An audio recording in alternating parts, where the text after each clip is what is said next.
Elle est jolie, elle est très féminine, mais ne vous y trompez pas, elle n'est pas sans défense. Mets-toi bien sur tes deux pieds. Pas dessus, t'es pas dessus. Tant que t'es pas dessus, il passera dessus. Il aura le dessus, lui. Hein. Voilà, baisse-le, écarte les jambes et tu pousses. C'est bien, Céline. Allez, un autre. Céline est garde du corps depuis 4 ans. 2 fois par an, elle suit un stage de remise à niveau. Et apparemment, les grands costauds ne lui font pas peur. Je fais pas attention au gabarit, je fais ce que j'ai appris et j'essaie de le faire du mieux que je peux.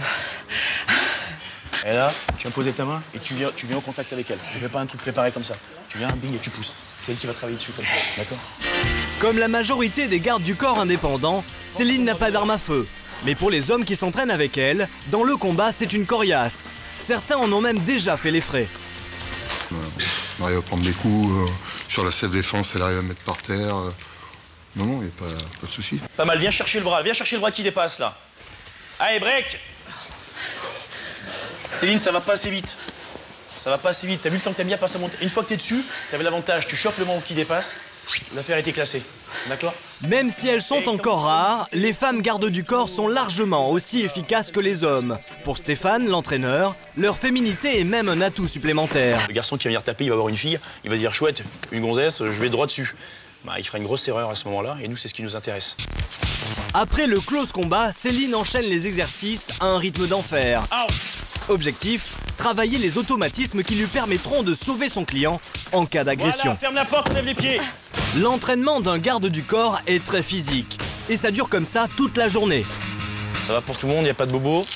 Ce stage intensif dure 5 semaines, pendant lesquelles Céline ne peut pas voir son fils de 13 ans. Alors le soir, dès qu'elle rentre à l'hôtel, la garde du corps se métamorphose en maman pour l'appeler. Salut mon petit loup, comment ça va? Ça a été l'école? Tu me manques fort. Je te fais un gros bisou. Pour assurer ses missions de garde du corps, Céline s'absente souvent de chez elle et parfois assez longtemps. C'est un peu dur pour la vie de famille, mais heureusement, son fils prend ça plutôt bien. Et je crois que mon fils en fait est très très fier de moi.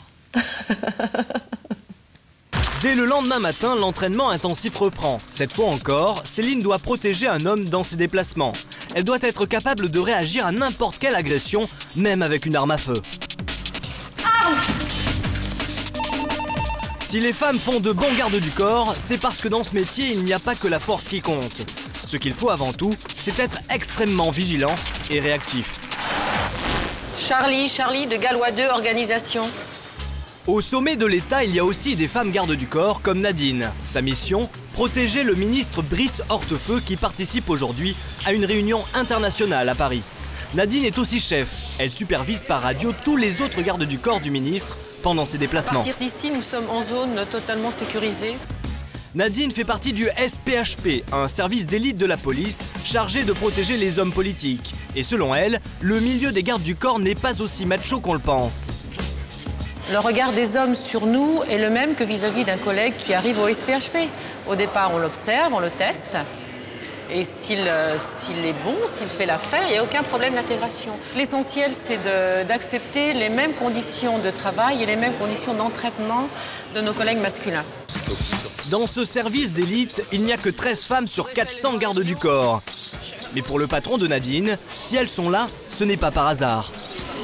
Dans la mesure où elles sont minoritaires par rapport aux hommes, elles se veulent plus performantes, plus techniques, etc. Il y a un besoin d'excellence qui fait que je crois qu'elles en font plus que les hommes sur une mission normale.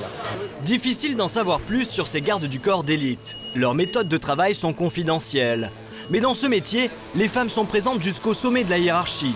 La preuve, le grand responsable de la sécurité de ce sommet, c'est encore une femme. Il y a une petite faille de sécurité qu'il va falloir que l'on pallie immédiatement. Elena est commissaire divisionnaire. C'est elle qui garantit la protection des hautes personnalités dans des événements comme celui-ci.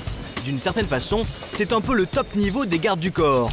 Pendant ce sommet, 350 policiers, CRS et agents de sécurité travaillent directement sous ses ordres. Faut que vous mettiez quelqu'un ici, hein. Ministre égale épinglette. Hein, c'est pas compliqué. Épinglette, ministre. Alors, si vous voulez bien garer la voiture avec le nez dans ce sens-là, dans le sens du départ. Shirley, vous avez reçu le message? À ce niveau de responsabilité, il faut une poigne de fer. Et avec Elena, femme ou pas, ça ne rigole pas. Il n'y a pas de particularité compte tenu du fait que je fais une remontrance à un homme et que je suis une femme, dans ces cas-là, c'est le galon qui prime, il respecte l'autorité et les choses se règlent de cette manière. Et en plus, ce métier étonnant pour une femme n'empêche pas Elena d'être aussi une maman attentionnée. C'est le jour anniversaire de mon fils, qui a 9 ans aujourd'hui. Donc il a fallu lui faire comprendre qu'on allait anticiper un petit peu son anniversaire. Mais ce matin, il a quand même fallu lui chanter bon anniversaire au réveil, avec encore un petit cadeau de plus, pour qu'il ait l'impression vraiment d'avoir eu son anniversaire. Depuis l'agent indépendant jusqu'au fonctionnaire de police de haut niveau, le métier de garde du corps regroupe des activités très différentes. Mais chaque fois, l'enjeu est le même, être prêt à donner sa vie pour protéger quelqu'un. Un risque qui séduit aujourd'hui de plus en plus de femmes.